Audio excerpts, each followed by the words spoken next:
adalah Ustadz Iping Priyatna, sosok yang tidak hanya menjadi cahaya bagi keluarganya, tetapi juga bagi masyarakat di sekitar Klaten. Ustadz Iping memiliki akar yang kuat di tanah kelahirannya. Meskipun sempat merantau di Pulau Sumatera, ia selalu kembali ke kampung halamannya untuk berdakwah dan mengabdikan dirinya bagi pendidikan Islam. Di tengah kesibukannya, Ustadz Iping mendirikan TPA di masjid tempat tinggalnya dan menjadi salah satu penggerak utama dalam Badan Koordinasi TPA Sewonosari, Klaten. Setiap harinya, beliau juga bertugas sebagai kepala sekolah di SDIT Taruna Teladan Delanggu, di mana beliau mengajar dengan penuh dedikasi dan semangat. Namun, dedikasi Ustadz Iping tidak berhenti di situ. Beliau juga menjadi pengasuh di Pondok Pesantren Yapi Sunni, Klaten, tempat di mana beliau menanamkan nilai-nilai keislaman dan ilmu pengetahuan kepada santri-santrinya. Pondok pesantren tersebut dikenal karena memberikan pendidikan gratis kepada santri duafa, menunjukkan kepedulian dan keprihatinan beliau terhadap pendidikan anak-anak yang kurang mampu. Kisah ini mencerahkan. Bagaimana kisahnya? Bismillahirrahmanirrahim. Assalamualaikum warahmatullahi wabarakatuh. Saya Iping Priyatna. Saya kira kalau dari namanya juga sudah sangat ketahuan bahwasanya saya orang Sunda. Ya, saya asal dari Kuningan. Rumah saya itu di lereng Gunung Ciremai. Ya, itu alhamdulillah saya tinggal di sana, lahir di sana sampai usia 11 tahun. Setelah itu 11 tahun saya merantau ke Jawa Timur, ke Pondok Gontor, sampai ke 2000. Wah, 2000 saya pindah ke Solo. Dan 2000 sampai 2003 lah, 2023 saya ke Klaten, sampai sekarang.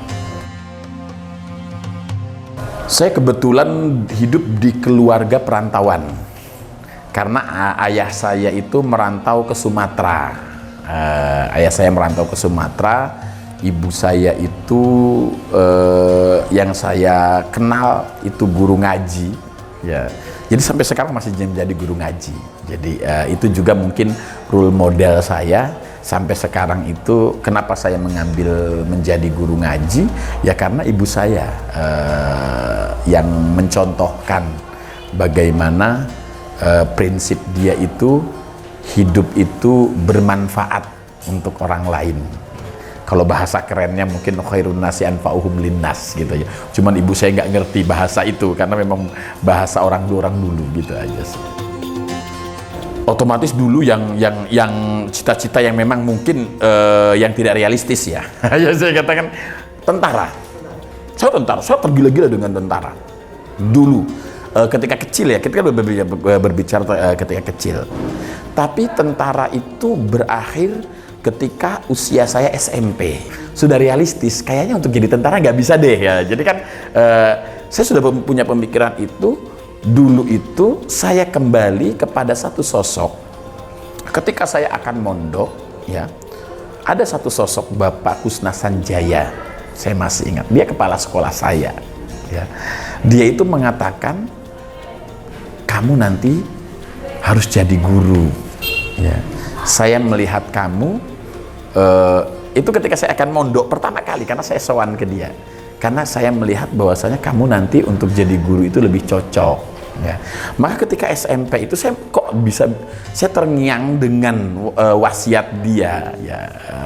Akhirnya saya berubah pikiran, daripada jadi guru, kenapa saya tidak cita-citanya langsung tinggi jadi kepala sekolah kan gitu. Jadi saat itu ya memang istilahnya saya banyak motivator yang mengatakan yo kalau cita-cita ya tinggi sisan ngono. Ndak usah ya, kalau guru mungkin kan umum sekali ya. Semua bisa melewati, tapi kalau kepala sekolah tidak. Maka saat mulai saya berubah, saya ingin menjadi kepala sekolah. Saya kecil karena memang saya di lingkungan ibu saya yang ketat sekali, bapak saya yang ketat sekali terkait dengan pendidikan agama khususnya. Saya masih ingat sekali ya, bagaimana ketika istilahnya saya tidak sholat subuh, ya maka akan ada pukulan dan juga akan ada siraman, itu saja. Saya kira itu pembelajaran zaman dulu ya, dan kita menganggapnya biasa. Wallahu alam kalau sekarang itu sudah menjadi istilahnya KDART atau apalah, melanggar HAM ya. Tapi saya menikmati proses itu saja karena memang ya mungkin saya terbentuk dari situ ya. Dan ibu saya mengajar ngaji sehingga setiap hari saya harus ngaji, istilahnya nggak afdol hidup itu kalau satu hari nggak ngaji, itu aja. Jadi ngaji adanya ngaji. Jadi karena memang itu bekal dari orang tua, sehingga pada saat itu memang di antara anak-anak bapak saya itu memang mondok seluruhnya. Jadi nggak ada yang di Tasik, ada yang di mana, karena memang ngikutin kemana angin ya. Pada musim itu ke Suryalaya semuanya. Saya ngikutin ini saja. Pada saat momen zaman saya itu lagi boomingnya Gontor, maka saya termasuk orang yang kata bapak saya harus ke Gontor. Nah, itu bapak saya itu sedikit ngomong, cuman kalau sudah mengultimatum saya masih di dalam otak saya itu harus ke Gontor, harus selesai. Itu sudah kayak gitu. Sehari-harinya nggak pernah ngomong, cuman kalau sudah berarti memang harapan terbesarnya gitu saja. Akhirnya saya 92 ke 93 itu saya ke Gontor. Alhamdulillah 98 saya lulus ya, melanjutkan ke ISIT dulu, itu Unida kalau sekarang. Terus saya belum selesai di sana, saya mutasi ke UMS gitu. Nah, ketika di ISIT juga saya sudah kecenderungan untuk ke lembaga kemasyarakatan itu saya lebih senang. Jadi saya sudah mulai mengajar TPA, karena kebetulan di Ponorogo itu banyak anak-anak yang ditinggalkan oleh ibunya pergi bekerja di luar negeri, sehingga saya banyak bertemu dengan anak-anak yang seperti itu, sehingga itu juga menumbuhkan keprihatinan saya gitu saja. Mereka kalau tanpa ibu gimana gitu saja ya, minimal ya walaupun tanpa kasih sayang kita berikan yang namanya ajaran yang memang Allah nanti akan memberikan kasih sayang, itu dengan Al-Quran, itu saja. Jadi akhirnya berkembang saya di Solo. Ketika di Solo itu di UMS ngajar TPA biasalah. Saya di Arafah, Masjid Arafah, Sanes. Dulu Arafah, sekarang sudah namanya khusus. Kebetulan di sana anak-anak Gontor semuanya. Di Mendungan, di pelayaran itu loh.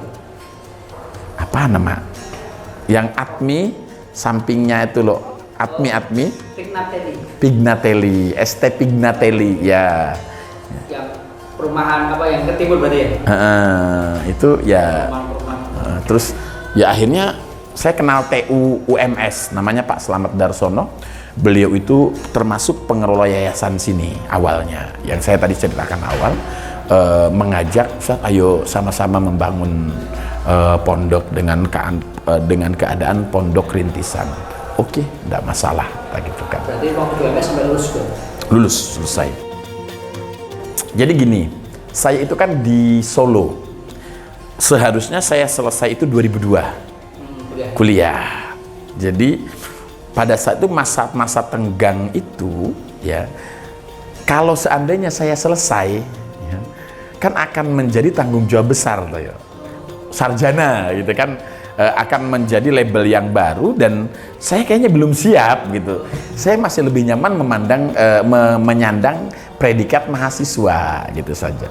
Makanya pada saat itu ketika 2000 kita berkenalan dengan seseorang yang memang orangnya baik, dan karena saya juga suka petualang dengan istilahnya yang sifatnya nature itu sangat saya senang sekali.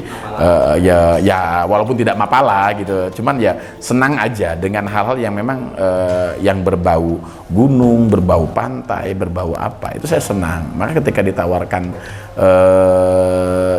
cerita tentang Belitung itu saya tertarik aja. Akhirnya tahun 2000 atau tahun sebelumnya saya lupa, itu saya ke sana mengawali. Ternyata memang kunjungan pertama itu sangat menyenangkan bagi saya, tantangan, karena saya tidak pernah melihat sebuah pulau yang mana itu sangat asri bagi saya ya. Terus juga saya melihat hutan asli itu yang di sana. Kita bertemu dengan hewan-hewan asli ya, tanpa editan gitu aja. Ketika kita malam, kita itu survivalnya luar biasa. Mau buang air saja kita harus melawan ketakutan nanti gimana ada apa. Itu yang terus membekas. Sehingga saya mengulangi ke sana hampir beberapa bulan itu. Saya ke sana lagi 2022 atau 2022 saya ke sana lagi, dan dengan kurun waktu hampir 2 sampai 3 bulan di sana. Mengajar. Ya sama, tukang khotib, ngajar kayak gitu. Cuman karena kesibukan di hutan kan susah kita mencapai ini. Paling saya ke kota itu cuman Sabtu Minggu. Kalau Jumat jadwal ngisi ini saya ngisi gitu aja. Jadi dari situ saja. Dan juga kebetulan bapak angkat saya itu kan kepala sekolah. Jadi membantu dia mencari apa semuanya kayak gitu. Jadi itu saja sih sebenarnya. Tetapi kalau di Belitung itu lebih cenderung kepada survival, kita pengen istilahnya adventure aja. Saya menyelesaikan kuliah, maka ketika ada tawaran 2003 itu untuk istilahnya setelah menyelesaikan kuliah ada tawaran ke sini, kenapa nggak kita coba? Kebetulan memang ada beberapa tawaran, titik tawaran antara di Karawang juga saya saat itu sudah survei, di Surabaya juga saya sudah survei tempat yang memang meminta. Nah, pada saat itu ya saya kesini juga saya sudah survei. Di antara ketiga itu ya saya memang ketika memutuskan saya harus berlabuh di mana, ya idealisme S1 kan masih sangat tinggi sekali saat itu. Dengan istilahnya zaman dulu ya, S1 itu menjadi sesuatu yang wah lah. Jadi ibaratnya sarjana itu masih wah dibanding sekarang. Maka saat itu kita masih punya idealisme bahwasanya untuk mengelola lembaga pendidikan yang sekiranya lebih maju. Nah, di antara yang Karawang, di antara yang Surabaya dan Tegalgondo, ini yang paling minim fasilitas. Saya masih ingat saya itu sampai bertemu dengan Ustadz Sahlan. Ustadz Sahlan itu alumni Gontor juga, dia perbakin. Saya meminta pandangan beliau, bagaimana ketiga pilihan ini saya harus mengambil yang mana, ya karena memang dengan ya itu tadi, dengan kapasitas saya sebagai sarjana tadi ada tambahan sebagai lulusan Gontor kayak gitu, saya harus mengambil yang mana kayak gitu. Jawaban beliau itu luar dari ekspektasi saya.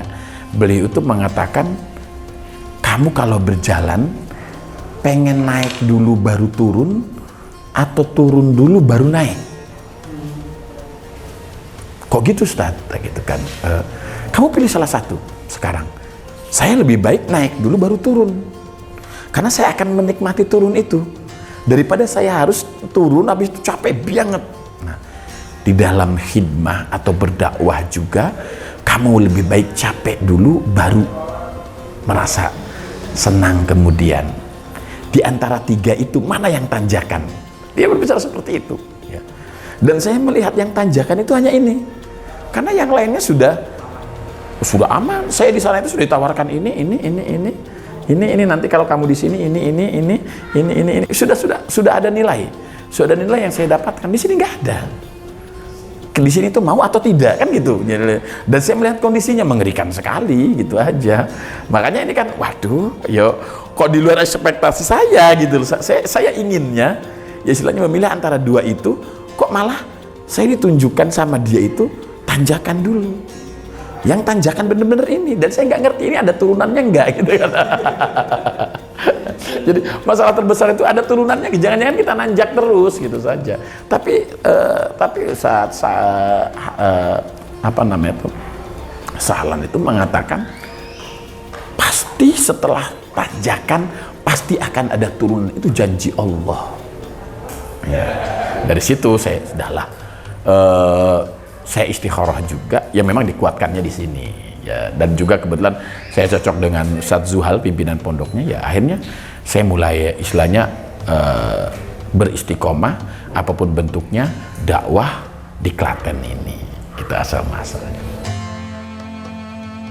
Kalau ngajar TPA ya dari kecil lah istilahnya, karena saya juga di rumah ya punya ini. Ya istilahnya ya sekitar katakanlah masa resminya 98 aja lah gitu aja. Ya sekitar itulah istilahnya saya tenanan gitu. Walaupun ya kalau pulang ini saya tetap ngajar gitu aja, pulang dari pondok. Sampai 2003. Ya kalau 2000 ya 23 tahun kan gitu aja, 25 tahun lah. Saya yang paling terunik itu di sini. Di sini Mas. Pada situ ada namanya satu santri saya Sodik, dan orangnya masih hidup. Dia itu nun sewu, punya agak sedikit ketergangguan mental. Jadi dia ngajar itu abatasa. Itu nanti sekarang hafal besok lupa, sekarang hafal besok lupa. Itu sampai seperti itu. Ya, itu terkenang sekali, dan sampai sekarang kalau ketemu ya karena memang orangnya Allah memberikan kelebihan kepada dia gitu saja. Yo, itu yang justru menjadi motivasi saya. Kayak setidaknya istilahnya dia itu hanya bisa menghafal abatasa. Ya. Untuk ja saja yo itu angel banget gitu saja karena memang sangat terbatas ya. Di situ saya ya Allah kayaknya banyak orang-orang seperti ini ya. Kalau memang istilahnya anak-anak yang tidak mampu seperti ini kita biarkan, maka mereka tidak akan tertolong. Maka dari situ saya merubah konsep pondok ini ya. Biarkan kita menerima orang-orang yang tidak diterima di tempat lain. Lah ya, sekarang contohnya banyak kader-kader anak-anak yang dari Maluku datang, mereka awam sama sekali, nggak bisa abatasa, itu sangat nggak bisa ya.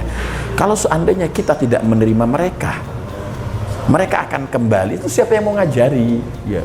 Karena ya wong mereka sudah berapa puluh tahun sampai 12 tahun saja di sana nggak diajari, apalagi ketika mereka bertemu dengan masa yang mereka menganggap dirinya bebas, mereka tidak akan mau tersentuh ya. Maka kan banyak memang harapan dari yayasan, dari pimpinan juga, Bu ya kita itu seleksi, nggak usah Ustaz. Mungkin takdir kita itu mengajari anak-anak yang tidak bisa untuk bisa ya. Walaupun Pak awal-awal kan sangat, kita itu untuk mengajar ngaji mereka hatam bacaan ya targetnya nggak muluk-muluk, bukan istilahnya kan pondok itu targetnya menghafal Al-Quran ya. Kita dulu satu momen itu kita menghatamkan bacaan, bayangkan, karena realistis aja ya istilahnya. Wah kata Ustadz Zul, pimpinan saya itu, ini kita tuh pondok tahfidz. Iya kita pondok tahfidz, tapi kita itu punya amunisinya ya kayak gini, kayak gitu ya. Kita realistis saja menyelesaikan bacaan mereka. Dan istilahnya dulu ketika kita mendapatkan anak hafal 5 juz, wah itu bahagia sekali, Masya Allah. Saya sampai berdoa, Masya Allah, masa kita gak bisa punya anak yang sampai khatam di sini 30 juz ya kan, karena memang ya fase ya, terus juga lingkungan itu sangat berpengaruh. Ketika kita fase-fase awal mengajar anak-anak yang dari Iqra ke Al-Quran, jadi rasa kita ketika anak selesai Iqra itu kayak merdeka gimana gitu, seneng banget. Dan terus terang saja rasa itu berbeda ketika saya mengantarkan anak khatam 30 juz. Coba bayangkan ya, kalau kebanggaan jelas saya masih bangga dengan anak yang hafal 30 juz, karena itu bisa menjadi momen branding pondok, branding apa. Tetapi kalau rasa ya sampai sekarang saya masih ngajar Iqra di pondok ini, bagian Iqra saya kayak gitu. Jadi rasanya ketika saya menyelesaikan anak itu selesai Iqra, itu saya kayak gimana gitu, saya tidak bisa ngelihat anak itu Masya Allah lele, itu saya senangnya itu yo berbeda ketika ada takhtimul Quran, ada anak yang khotam 30 juz, kita acara sakral itu, saya biasa aja malahan gitu loh. Dan ya wallahu alam, mungkin ya karena saya menganggap itu adalah gerbang mereka menuju ke fase selanjutnya kan. Ketika mereka sudah bisa baca Al-Quran itu ya untuk menghafal itu mereka akan dimudahkan gitu saja. Jadi itu ya, sehingga itu tadi kaitannya kenapa saya instan di TPQ ya, karena saya ingin istilahnya anak-anak itu sudah siap ya. Jangan sampai pengalaman seperti saya menghadapi anak-anak SMP, SMA yang seharusnya mereka itu membaca Al-Quran malah mereka masih Iqra. Kan istilahnya memberantas baca tulis Al-Qur'annya itu kan susah ya, dan itu sangat berpengaruh karena TPA itu menjadi sekarang di tengah-tengah lindasan SDIT yang hal-hal yang memang istilahnya berbau ini kan mereka sudah mulai tertinggal. Itu yang kenapa saya istilahnya berjibaku di dalam Al-Quran gitu aja sih.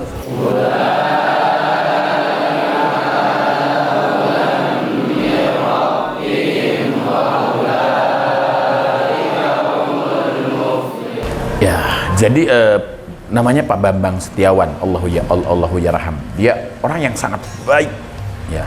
Sampai saat dia meninggal, saya tidak berani datang karena memang ya saya terlalu rapuh mungkin ya, karena memang saya ya Allah orang baik itu saja. Jadi Klaten ini merupakan tempat dakwah saya yang memang tidak ada di dalam kamus perjalanan saya. Jadi Klaten itu bukan tujuan, udah gitu saja. Jadi saya tidak pernah bermimpi untuk tinggal di Klaten, dan saya tidak pernah punya tujuan untuk tinggal di Klaten. Nah, tetapi pada saat saya karena beliau itu Pak Bambang menjadi salah satu wali santri juga di sini, ketemu dan beliau juga berkiprah di ketepaan itu sudah lama sebelum saya gitu saja. Dan ketika awal-awal saya memang menganggapnya biasa, tapi ketika setelah beliau itu membawa saya kemana-mana, mengenalkan ini loh, ini ustadz saya, dia menganggap ustadz saya. Jadi beliau itu dengan bangga mengenalkan saya, padahal pada saat saya usia masih sekitar 20-an, jadi masih kimi-kimi lah, masih timi-timi ya Allah, masih ya bau kencur banget gitu loh, istilahnya jenggot aja belum keluar gitu. Masih istilahnya ya kalau bahasa orang sini kencing aja belum lurus gitu aja. Tapi dia sangat survive sekali mengenalkan ya. Sampai tadi ada satu yang sangat memukul saya ya. Dulu saya ini sarjana terlalu idealis ya. Saya ingin mengelola lembaga yang bagus, bagaimana jenjang karir saya terbina apa semuanya ya. Sedangkan dia itu dari bawah, bermain di bawah, nggak mau dia ke permukaan gitu loh ya. Dia sampai saya bilang kurang apa toh, dia dengan dewan dakwah dekat ya, dia dengan orang-orang ini dekat, tetapi dia lebih memilih untuk istilahnya mengurusi orang yang rakyat jelata lah kalau bahasa saya ya. Itu jawaban dia yang paling menohok saya adalah saya tidak ingin mencatat nama saya di dunia, tapi saya ingin mencatat nama saya di langit. Nah, dari situ saya sudah mulai membuka, oh ya Allah, berarti memang dia sudah mengeluarkan tenaga, dia sudah mengeluarkan uang ya, dan dia sudah istilahnya dia tidak dapat apa-apa gitu loh. Makanya saya bilang, iki saja iki orang ini nyari apa sih gitu loh. Jadi itu yang menjadi saya, ya Allah. Jadi kadang isin gitu loh. Kalau saya malas, dia itu nggak ada istilahnya kalau ada acara, saya harus ke rumahnya. Dia tua loh, dia orang tua loh. Ya. Tapi dia datang ke saya, Ustadz, gimana program ini apa semuanya? Pak, jangan ke saya ke rumah jenengan, tinggal SMS kayak gitu kan. Enggak Ustadz, kayak gitu. Posisi kita sama apa itu sampai low profile seperti itu loh, bayangkan ya. Sampai saya pernah istilahnya satu hotel bareng apa semuanya, dia sampai berpikir Masya Allah Ini tidak mikir apa-apa kecuali gimana caranya, istilahnya anak-anak ini bisa ngaji, bisa apa. Sampai kan ada anaknya yang menjadi pilot, menjadi apa, walaupun anak angkat ya itu luar biasa. Dan ya memang saya ngelihat dia berjibaku di ketepekian. TPKN atau apa sih, dapat apa gitu ya. Jadi dapat apa, makanya saya dari situ dulu saya ngajar dari masjid ke masjid. Dulu saya suka berkisah juga, dongeng dari dongeng satu-satu kok capek banget ya, istilahnya ya tanda kutip ya, pada saat kita sedang futur. Jadi kadang istilahnya kita dari masjid ke masjid hanya mendapatkan tepuk tangan, hanya mendapatkan jazakallah khairan katsiran. Itu terasa gimana loh Ustaz? Ya. Saya masih muda saat itu. Jadi kok emang entok capek ya. Itu yang menjadi recharge-nya siapa? Pak Bambang. Saya ini barusan mulai loh. Kok udah capek? Sedangkan dia sudah berpuluh-puluh tahun masih ubet aja. Itu loh, itu yang membuat, oh iya juga, saya ini barusan mulai istilahnya. Kok udah ngeresu lo capek lah, cuma kita istilahnya ngisi kisah sedemikian rupa, setelah itu cuman jazakallah Ustaz, ya istilahnya jangan kapok nanti kalau kita ini sudah hanya ucapan seperti itu. Saya sudah mulai berpikir keto koyo ngene kok koyo ngopo gitu ya. Saat itu memang ketika wah kayaknya sudah nggak nyaman, bukan zona nyaman saya di sini itu dari situ. Tapi ketika saya sebagai penyemangat Pak Bambang itu, alah wong dia aja bisa, masa saya nggak bisa. Sebenarnya Pak Bambang barusan aja meninggal COVID kemarin. Jadi COVID kemarin, jadi istilahnya saat saya sudah settle secara apa ya, secara emosi, secara apa, saya sudah istilahnya sudah berdamai dengan keadaan. Jadi kadang-kala kan ketika kita memilih, oh mungkin ini takdir kita di sini, atau berdamai dengan takdir kita, itu kan lebih nyaman. Akhirnya pengharapan kita tidak terlalu tinggi, gitu saja. Jadi memang yang paling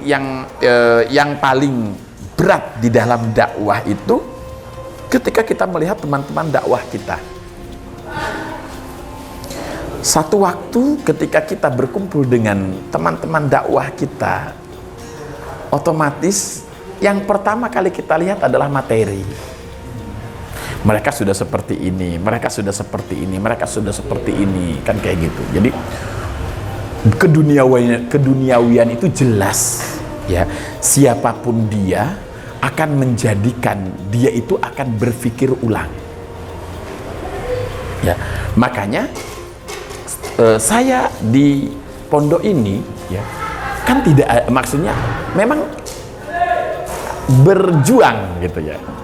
Kata-kata berjuang itu ya kadangkala ya ihsan di sini untuk beli pulsa saja istilahnya ya untuk sebulan nggak cukup. Nah, di luar juga istilahnya kita juga kan kalau harus berjibaku di luar ya kan tidak mungkin juga, karena kita harus konsentrasi di pondok. Itu juga yang menjadi alasan kadangkala kita harus kayaknya kita di tempat yang salah. Kayaknya di tempat yang salah. Yang menjadi recharging saya, memang saya harus berkumpul dengan orang-orang tua, orang-orang sepuh ya. Jadi saya kadang tadi saya ke tempat ustadz saya, hanya gimana sih ya, saya seperti ini ya. Kadang kalau kita ke teman kita itu adanya provokator, ente itu loh bisa ini kok mau saja tinggal di situ lah, kan kayak gitu ya bahasanya. Ayolah gabung apa semuanya, udah bahasa seperti itu, sudah bahasa familiar lah di pertemanan kita ya. Jadi ente padahal ini loh, coba si ini saja yang di bawah ente, kan ini udah bahasanya kayak gitu, udah kayak gini loh. Lah, masa ente udah kayak gitu, itu sudah bisa seminggu kita berpikir itu udah, wah kayaknya memang benar.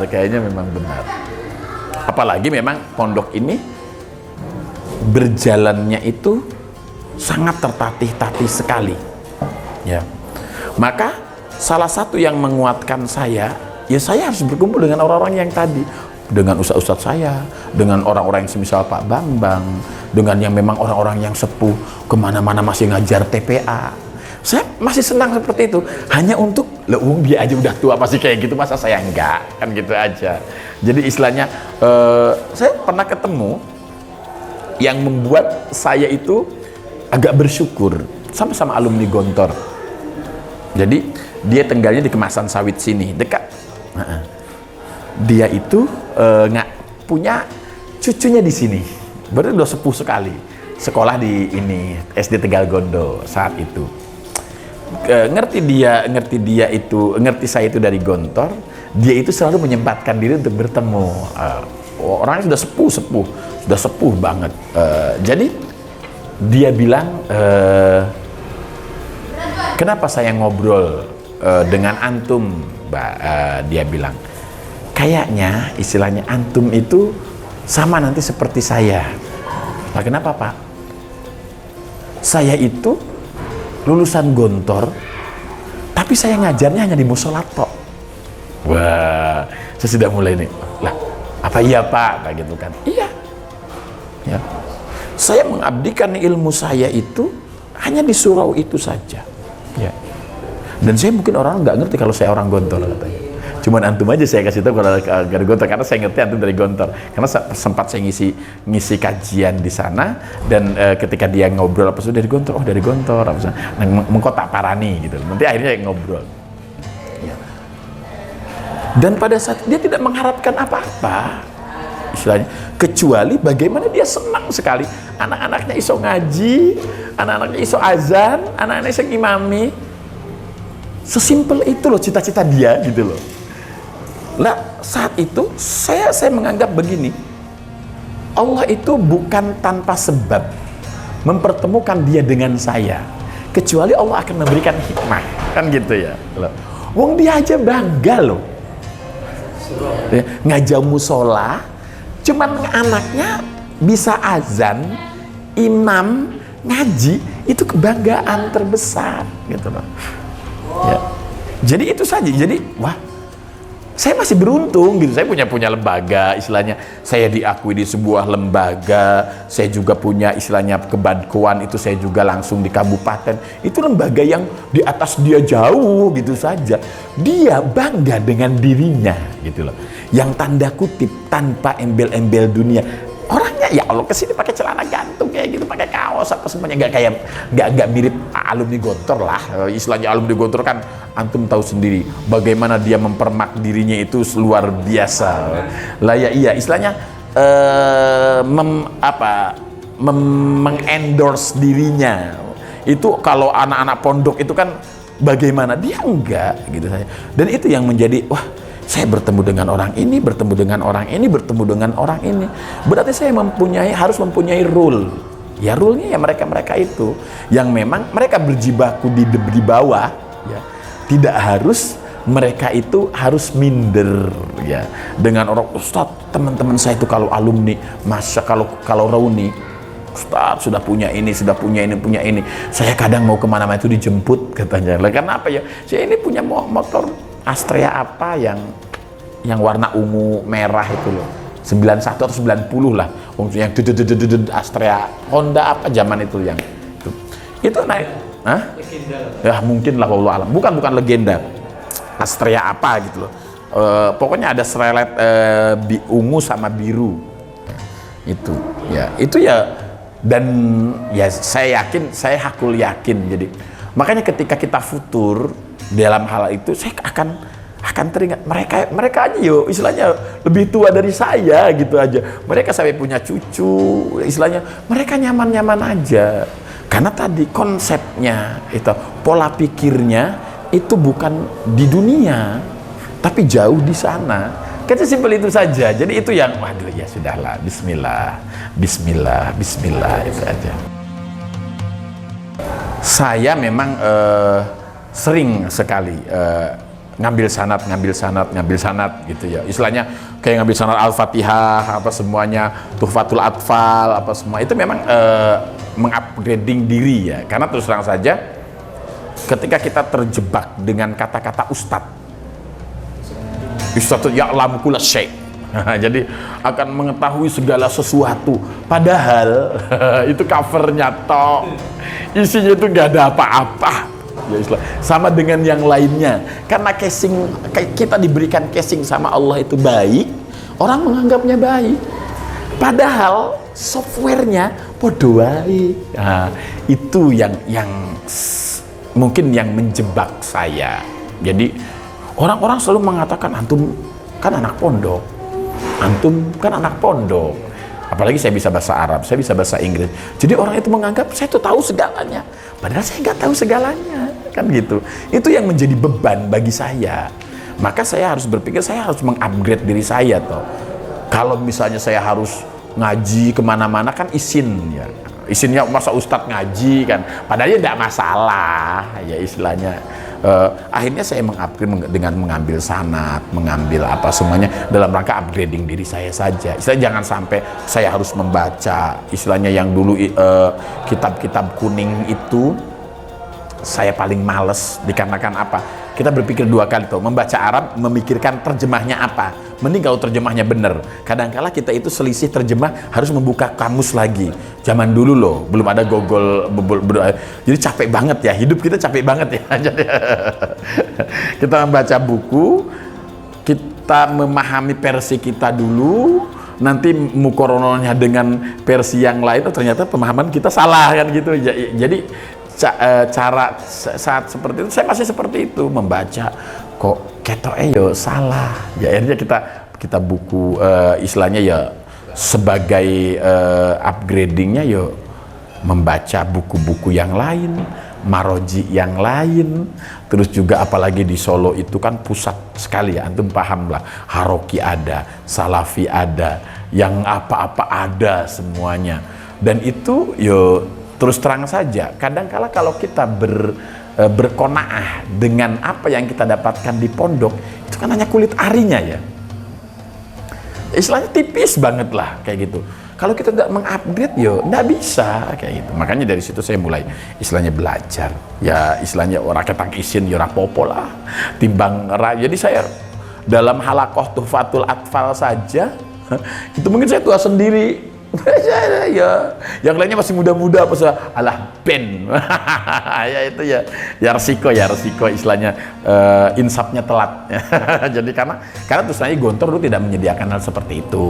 Jadi tentang kesanadan atau juga apa sebenarnya kan hanya umum. Nah, di situ ya saya makanya apalagi ya mohon maaf, saya itu di pondok tahfizul Quran, tapi saya tidak hafal Al-Quran. Ya hafalnya SP, surat-surat pilihan gitu saja. Jadi tidak secara ya istilahnya hanya modal imam gitu. Itu juga kan menjadi cambuk bagi saya. Sedangkan saya mewajibkan anak-anak menghafal. Kan nanti masuknya kepada firman Allah, kabura maktan taquluna ma la taf'alun. Kabura maktan indallah itu loh.